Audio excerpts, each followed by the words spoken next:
जी, नमस्कार दोस्तों, ज्ञान आला में आपका स्वागत है।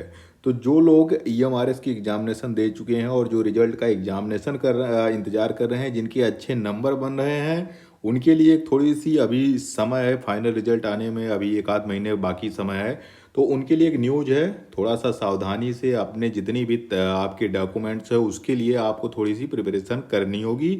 अगर अभी तक आपके कैटेगरी के या आपके जो है जो सर्टिफिकेट्स अभी नहीं बने हैं या जो पुराने हो गए हैं, उनको आपको सही करना है। क्यों?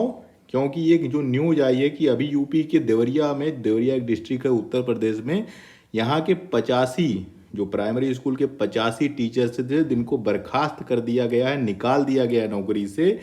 तो अब वसूली भी की जाएगी। ऐसा नहीं है कि सिर्फ निकाल दिया गया है, बर्खास्त कर दिया गया। इनको क्यों निकाला गया, इन सारी चीज़ों को अभी हम डिस्कस करेंगे और जानेंगे कि ऐसा क्यों हुआ कि सरकारी नौकरी मिलने के बाद भी 85 एक ही डिस्ट्रिक्ट के हैं। जांच हुई, जांच में सही पाए गए, दोषी पाए गए, किस तरीके से निकाला गया और क्या है 125 करोड़ की वसूली की बात, उन सारी चीज़ों को हम लोग जानेंगे और बूझेंगे। ईएमआरएस वालों के लिए इसलिए ज़रूरी है, और ये ईएमआरएस वालों के लिए नहीं, आप किसी भी एग्जामिनेशन के लिए तैयारी कर रहे हैं, उन सब एग्जामिनेशन में जब भी आपका फाइनल सिलेक्शन होगा, नौकरी बड़ी मुश्किल से मिलती है। तो पहले से ही ऐसी हम तैयारी कर लें कि हमें बाद में ऐसी कोई नौबत ना आए कि हमें अपनी नौकरी से हाथ धोना पड़े या हमें कोर्ट या केस में इधर उधर जो है दौड़ना पड़े। तो इन सारी चीज़ों को देखेंगे। जो न्यूज़ है वो न्यूज़ मैं बता रहा हूँ कि उत्तर प्रदेश के देवरिया जिले में वहाँ के बीएसए जो बेसिक शिक्षा अधिकारी होते हैं, उसने जांच करवाई।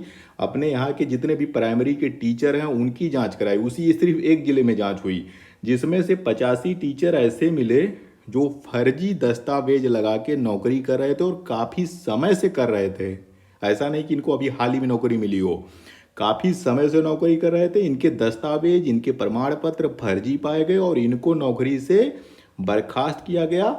बाकी सरकार ने इनको 25 करोड़ की सैलरी दी थी, 25 करोड़ की सैलरी इनको दी थी और सब कुछ सूद ब्याज सहित 125 करोड़ की वसूली अब इनसे की जाएगी। यही नहीं, बर्खास्तगी के साथ साथ इन पर एफआईआर भी दर्ज कर दिया गया, इन पे मुकदमा भी हुआ है। तो इसलिए मैं कह रहा हूँ कि अगर आप किसी भी एग्जामिनेशन की तैयारी कर रहे हैं, चाहे आप ईएमआरएस की कर रहे हैं, चाहे डी ट्रिपल एस पी की किसी भी एग्जाम की कर रहे हैं, तो आपके जितने भी डॉक्यूमेंट है एक बार उसको सब कुछ चेक कर लीजिए। सारे डॉक्यूमेंट्स आप चेक कर लीजिए। ऐसा ना हो कि कोई भी चीज़ आपकी गलत हो या फिर किसी गलत तरीके से आपको नौकरी मिल जाए। वैसे आप लोग नहीं हैं, लेकिन फिर भी अपने जो है जितने भी आपकी कैटेगरी के सर्टिफिकेट हों, आपका आय प्रमाण पत्र, जाति प्रमाण पत्र, निवास प्रमाण पत्र, आपके जितने सीटेट या जितनी भी आपने अब तक की आपकी क्वालिफिकेशन है उसका प्रमाण पत्र, मार्कशीट, सारा का सारा आप लोग उसको एक बार चेक कर लीजिए, सही कर लीजिए। और गलत तरीके से कोई भी ऐसा सर्टिफिकेट, ऐसा डॉक्यूमेंट ना लगाइएगा जो फेक हो, गलत हो या गलत तरीके से बनाया गया हो। अगर ऐसा होगा तो जाहिर सी बात है किसी भी स्टेज पे अगर जांच होगी तो आपको उसी समय नौकरी से निकाला जा सकता है, आपके खिलाफ मुकदमा हो सकता है और आप जितनी भी सैलरी पाए हो तो सूद ब्याज सहित आपको वापस भी करना पड़ेगा। तो एक बार आप लोग अपना बैठ के सारी चीज़ें अपना देख लीजिए, सारे डॉक्यूमेंट्स देख लीजिए।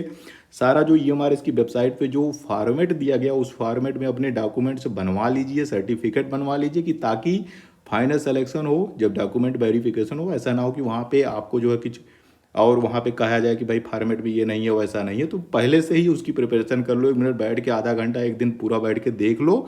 और जो चीज़ें नहीं है, जो उस फॉर्मेट में नहीं है, जाके अपना तहसील में या जहाँ पे भी आपका बनता है उसको आप बनवा लीजिए।